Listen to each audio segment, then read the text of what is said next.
Hi, everyone. Welcome to the All Things Amyloid podcast, where we feature patients, caregivers, and clinicians who discuss amyloidosis, a rare and incurable disease. Amyloidosis occurs when the body builds up abnormal amounts of misfolded amyloid protein, which can lead to serious and life threatening outcomes. I'm your host, Mackenzie, an amyloidosis patient and founder of Mackenzie's Mission. Our goal for this podcast is to raise awareness and share firsthand what it's like to live with this disease, to care for those affected by it, and to treat it. We hope this leads to earlier diagnosis and start of treatment, which will improve patient lives. The relationship between a patient and their provider is so incredibly important. It serves as a foundation upon which trust is built, expertise is shared, and life-impacting decisions are made. But it's not automatic that the relationship is good. In today's episode, we'll explore keys to making a strong patient-provider relationship with two wonderful guests, patient Giselle and her provider, Dr. Nitasha Sarswat, cardiologist at the University of Chicago. Hi, Giselle and Dr. Sarswat. It's so wonderful to have you with us. Hello. Thank you for having us on. Of course. Many thanks to the both of you for joining our podcast and sharing your insights with us. I think the value our listeners will gain is that we'll get to hear from both of your perspectives, from not only the patient, but also from their provider's point of view. So to get started, let me ask you, Giselle, about your journey and how you came to find Dr. Sarswat. Dr. Sarswat treated my dad, and she was wonderful enough to reach out to me after he passed to let me know that I needed to get tested. So, has there been kind of one key thing, or what is kind of the top thing that you think makes your relationship so special, in your opinion? I think the biggest thing for me is trust. And tell me more, what goes into building trust and having confidence in your provider? This particular provider never makes me feel abandoned. Dr. Sarswat is always there to support me.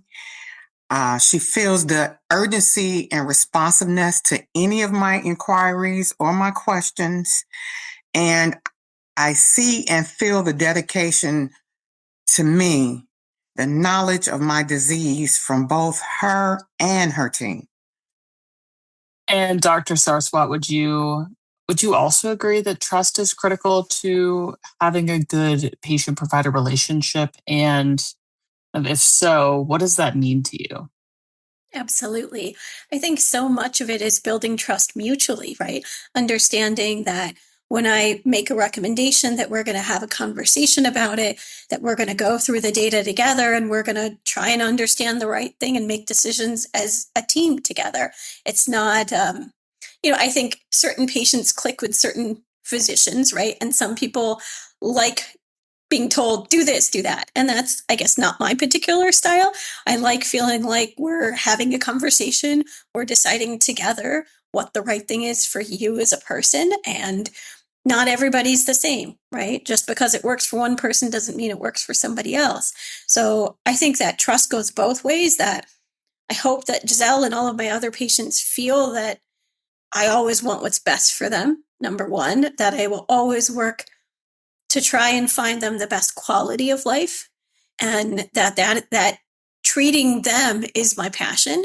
I do not look at this as a job. I look at it as part of who I am, and I hope that they feel that.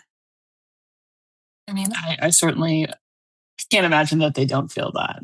And Right. It sounds like your patients are very lucky to have a provider that's so dedicated to them. And so to close out our discussion on trust, Giselle, would you maybe give me your favorite example about how trust in your relationship with Dr. Sarswat has made a difference? She was the doctor that treated my dad. And everybody that knows me know that that was my number one person in this world. Dr. Sarswat called me before he passed, and she called me again and asked me to come in and get treated. And my mind said, if this doctor thought enough to think of her patient's daughter, then it's time for me to get serious about what's going on with me. And if she's that passionate about this, I couldn't go wrong with any other doctor. So Dr. Sarswat has proven to me over and over again that she is passionate about treating her patients, and she's passionate about me. I feel like I'm her only patient at times because we can converse. I can contact her via telephone, via text message, and I can converse and talk to her staff, and I know I'm going to get the right response. Those are all some really wonderful points. And I agree how they can come together to make a strong relationship between patient and their provider. So to move on, starting with you, Dr. Sarswat, what would you say is kind of the next most important key to having a strong relationship with your patients? I think it's communication. I mean, communication is so important, not just for me with a patient, for me with a patient's family. And, I want to know what somebody is thinking, right? If I say, go on this medication and you don't want to go on that medication and I don't know that, and I'm assuming you're taking it, that's factoring into my plan in my head of what we're doing to try to make you better. So if I don't know that it's not what you want, or you don't want to be on that medication, or you're not feeling well on that medication, I can't do anything about it. So I like to be available as much as I can, much to the chagrin of certain family members of mine, but I like to be available. And, all my patients have my cell phone. We're texting all the time. And we feel like, again, we're a team and we're part of this. And if I give Giselle a medication that doesn't work the right way, I don't want her to say, oh, that's it, I'm out of here. I want her to be able to call and say, hey, Nitasha, I don't know, there's something off here. I don't feel quite right. What do you think? And talk through it together, figure it out together. So it's communication. I think there are a lot of different ways that you can engage with your provider, whether it's, again, email, the my charts, all of that. And I think so much of communication, even if I'm not, I'm running around in the ICU or something, I'm so lucky that I have this team that even if I'm busy, and Giselle or somebody else reaches out, they're there, they can get a hold of me, they know what I'm going to say, and that somebody is always there to be able to communicate, even if it's to say, hey, let me go figure this out, we'll get back to you. Yeah. So on the flip side of that, I think that's a really interesting point about how critical it is to have good communication. But what does it look like if the communication isn't there?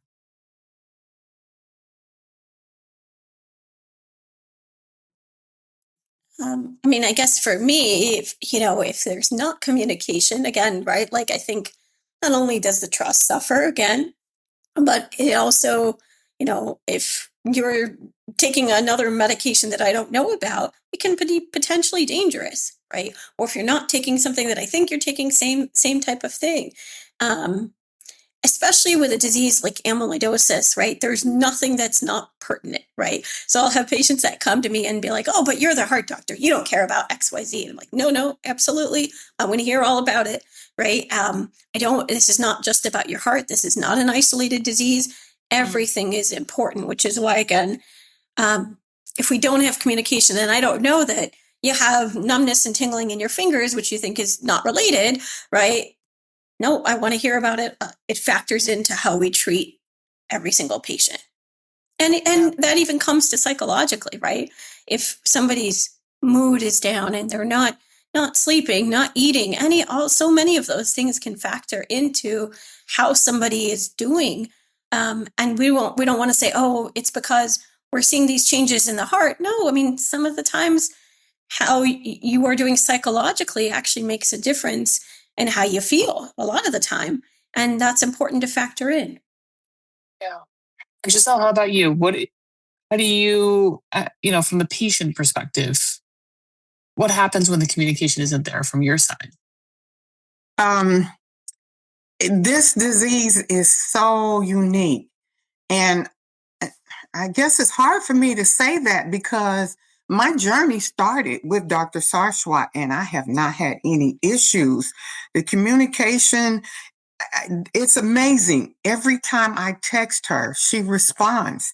and she responds immediately. It's not like I have to wait a day or two or a week.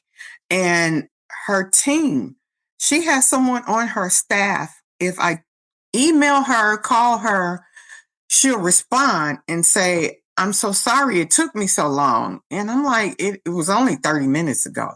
So, what provider is going to give you that kind of attention and make sure you don't feel left out? You don't feel lost. You don't feel like you're another statistic or a number somewhere. I don't know if Dr. Sarswat is training her team or she's collected this team by circumstance, but I have not had any issues from day one until now. Even my treatment setup was smooth. I got a phone call the day after I was officially diagnosed. And from that point on, I have not had any issues. If I compared her to other providers, on a scale of 1 to 10, she's a 10 and a half. And I can't say that. I've had providers where it takes a week, 2 weeks, a month. You have to call 10 times to get a response. I cannot speak that way about Dr. Sarswat and her team. It's been a remarkable journey with a disease like this. When I found out I had it, when I found out my dad had it, I was scared. But her and her team have made me really comfortable with living with a disease like hATTR amyloidosis. I think, Giselle, it's what you said. It's the team, right? And I can't say I handpicked everybody that works with me, but I think if you're passionate about something, that feeling spreads, right? So the nurses and the NPs see how emotional I get, right? I'm a touchy-feely, hug all my patients kind of person, and they see that, and I think then they kind of pick up on that vibe, right? And they hear me doing extra things, not just in working hours. I'm going to the support group. I'm doing this. Hey, come with me. Why don't you want to, hear about this? Hear what our patients are going through. And I think it spreads. And then when the team is also passionate, everybody gets better care. And it's exactly that. There is nothing that I can do on my own. It is all about the team and that communication, even within our team. And to further talk about that, Dr. Sarswat refers me to other doctors. If I've got an issue that's isolated, I can call her team, and ask them, who should I go see? In or in out of her particular facility. And I'm just confident with her referral. Yeah. Giselle, you mentioned quite a few words that I don't think very many people who have amyloidosis ever say. My experience was smooth. I trust my doctor. I can reach them at all hours of the day. It goes on and on. And what a gift that is to be able to have a small sense of relief and comfort in a time that's so uncertain, that's so terrifying. How wonderful is it to have someone that you can reach, that you trust, that is fighting tooth and nail for you. So that makes me so happy to hear that. It makes you speechless. I got you, Mackenzie. It really does. You don't hear it often enough. And I think it's important to highlight that. And I think the difference between her and other providers is the passion. She has a passion for her patients and this disease itself. Yeah. But I hope that, helps other patients, what you're saying, right? Because unfortunately, there are, people who are less invested in care. And I think as patients, sometimes you just have to advocate for yourself, right? Yeah. And if you're in a place and it doesn't feel right and you don't feel like the person has your best interest at heart and they're not passionate about it, go somewhere else. That's okay. Nobody's feelings are going to be hurt, right? The physician's feelings aren't going to be hurt. Get another opinion. This is your life. That's okay. Keep trying until you get to the right person that you click with.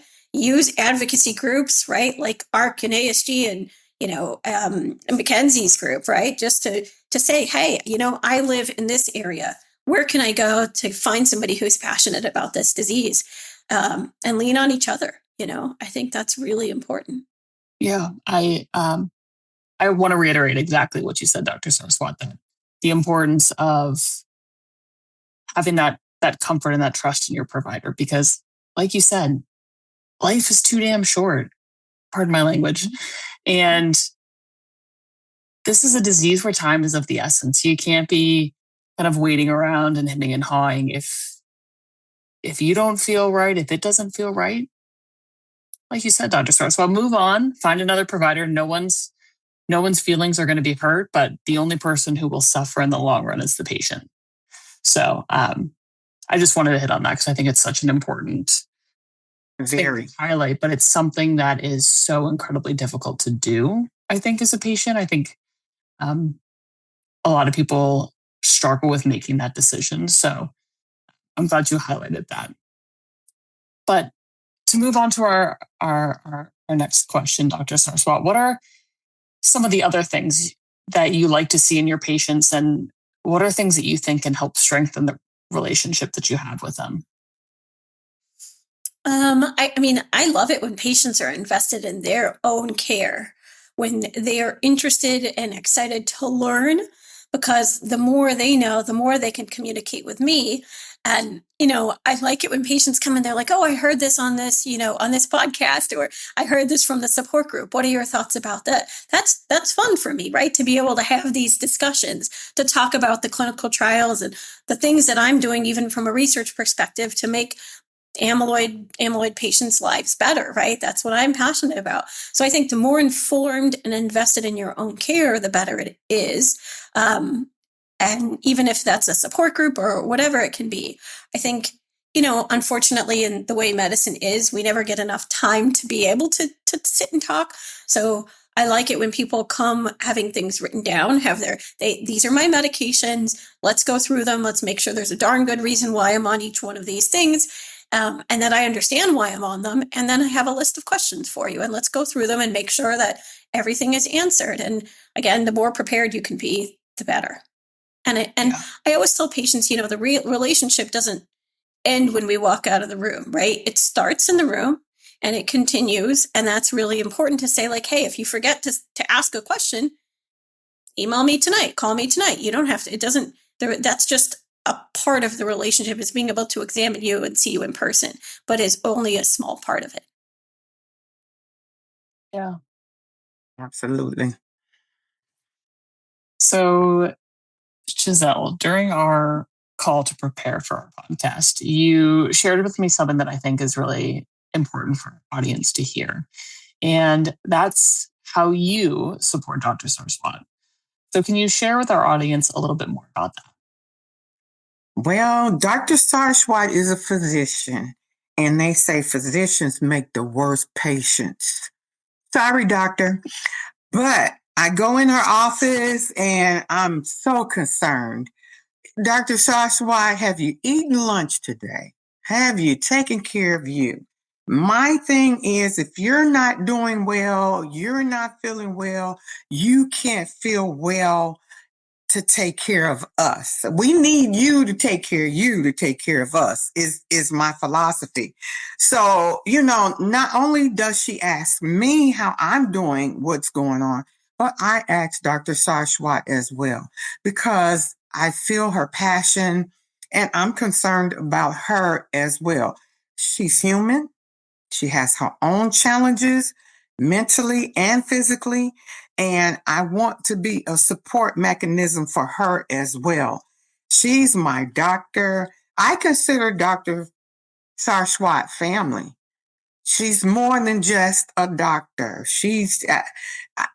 There's a passion for her as well as a passion for me as a patient, because she's that warm doctor. She's that doctor that you can give a hug to when you walk into the office, not only for me, but for her as well. And this connection has been going on since 2016. And the first day I walked in her office, I could feel the passion. I called Dr. Sarswat by mistake one day, and I meant to call the office, and I called her cell phone, and she said, who is this? And I said, Giselle. Oh, yes. I'm putting in orders for you right now for you to go get this test done. How many doctors do you know even remember a patient's name? So it just makes me feel like I'm supported, and now I need to support her as well. Because her journey can be tough, and I know she's overloaded, but it doesn't matter with her because she's going to take the time to do what she needs to do at all cost. Giselle, I think you're right. I am a bad patient. It is true, and it is that saying, unfortunately, is very true. I am one of these people that just gets so caught up in what I'm doing that, like one of those mad professors that kind of forgets to eat and sleep and take care of myself for sure. But that communication and that love goes both ways. And as you know, last year I was diagnosed with breast cancer, and Yeah. I walked in the room. I don't think I had told you. And I walked in the room, and this happened with you and a lot of people I think that I'm close to, patients that I'm close to. I walked in and you took one look at me and said, "What's going on? What's happening?" You could tell just by taking one look.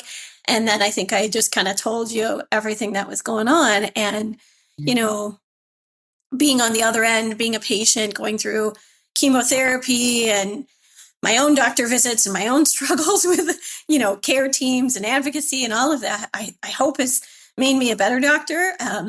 And certainly when I order tests for people, even if it's a blood test, I always think twice now because I hate getting stuck and I hate getting IVs. And so I think I realize that, that those little things can make a big difference actually in the day to day too. But most importantly, I felt supported. I felt supported not just, by my family and friends, but I felt supported by my patients, which is not something that I thought I would be able to say. Like when you think like, oh yeah, no, nobody thinks about their patients as being part of their support network, but that's exactly what it was. I felt like so many people sent me, text messages and emails and love, and even just kind of like, "Hey, how you doing?" Checking up on me to make sure I was doing okay, which I mean, I can't explain how much that meant to me in so many ways to help me get through what I was going through and to still be able to work through everything that I was going through with my illness. I had family, like certainly my mom was like, "No, why are you going back to work? Stay home and recuperate." And I couldn't. And I don't think it was that I was trying to be stubborn, though maybe that was part of it. I think it was, this is so much of who I am that if I sat on the couch and watched TV and didn't see my patients, I would feel more down and depressed. And I wanted to be there with my patients. I wanted to be there doing what I love because it's so much who I am. And I would feel wrong not being able to do what I want to do, even though I was ill. And so I tried. I did the best I could through all of it. And thank you for all the support that goes both ways. Absolutely. You're our hero. Shiro. So we want to make sure you're well, doctor, because like you said, we're a team. And without you, I don't know where my journey will turn. I don't want to get emotional right now, but I am because I am grateful for you and your support for the last 10 years. And I do not and probably will not ever have a doctor like you. And I mentioned your name to other people, and Dr. Sarswat is wonderful. We like, yeah, that's my doctor. So, yeah, I'm proud to have you as my cardiologist that's leading the treatment for my amyloidosis. I think I've so enjoyed this episode, I must say, just getting to listen to you guys interact and really see what a peak patient provider relationship can be, right? As a patient, it's taught me valuable lessons, but as a provider, it's taught me also a lot of really valuable lessons. So it just fills my heart to see and hear you guys interact. And I think really anyone listening can take something away from this. But as we wrap up our chat, I want to offer each of you an opportunity to, if you have any other kind of closing words of advice or remarks for our listeners today? I'd love to hear them. Well, from the patient point of view, I am a certified health and wellness coach. And anyone I talk to, I tell them, be your own advocate. Everybody's not going to have a Dr. Sarswat in their corner to be able to guide them and give them direction the way they need. But do not let any provider tell you no. I don't know without follow up. Dr. Sarswat does not know everything, but I guarantee she's going to get an answer for me. If she doesn't, she'll have one of her staff members get it for me. I have confidence in her, but everyone doesn't have that. And I implore everyone, if you can't get your answer with one provider, find someone else that can give you the answer. I went 15 plus years with multiple diagnoses that were actually symptoms of amyloidosis. My saving grace is Dr. Nitasha Sarswat when she treated my dad. And from there, those diagnoses are symptoms, and we're working together to make sure I'm comfortable with everything and seeing the right providers for all of my symptoms that I have. But you got to be your own advocate. It no matter what, even with the pharmacies, they're not all passionate. They're doing their job, so to speak. So you got to get someone that you can converse with and be comfortable with and trust, as we spoke earlier. Giselle said that so nicely. I guess, similarly, I feel very similarly in terms of like kind of a concluding remark, be an advocate for yourself. Unfortunately, the medical system is tough to navigate in multiple ways with insurance and, communication and all of that. And just keep searching until you find the right group of people that stand by your side and help you through this. And this is a tough disease, but we have a lot of hope. We have a lot of good things that are coming up, and you want to be aware of the new clinical trials. You want to be aware of the things that you can do to make your life the best and to have more time with those you love. And the more you're involved in your care, the better. Don't take this laying down. Just try to be as invested and involved and keep asking questions. And we may not always know the answers, but we'll try. And a sidebar to that is the knowledge base that Dr. Sarswat and her team has. I walk in her office. She tells me all about the new clinical trials, what's on the horizon to be approved. And, do I need to change or want to change my treatment? The information is always there. So it makes me so much more comfortable with this whole treatment process. Yeah. I want to thank you both, Giselle and Dr. Sarswat. It was so wonderful to have the both of you join us today. I have no doubt that our listeners are going to appreciate both of your insights into what you feel like makes a strong, productive patient-provider relationship. And for those listening, just knowing that the patient-provider relationship really is critical to success. So investing the time and the effort to make it strong will benefit everyone and certainly aid in improving patient lives. Thanks for having us, Mackenzie. Oh, it was a pleasure. Thank you. Thank you for listening to the All Things Amyloid podcast. If you find our podcast informative, please follow and share it with others. If you want to learn more about the work we're doing at Mackenzie's Mission, please visit mm713.org. We'd also like to thank AstraZeneca Pharmaceuticals, Alexion Pharmaceuticals, Alnylam Pharmaceuticals, and Bridge Biopharma for their sponsorship to help raise awareness about amyloidosis. We hope you stay tuned for future episode drops. Thanks for listening.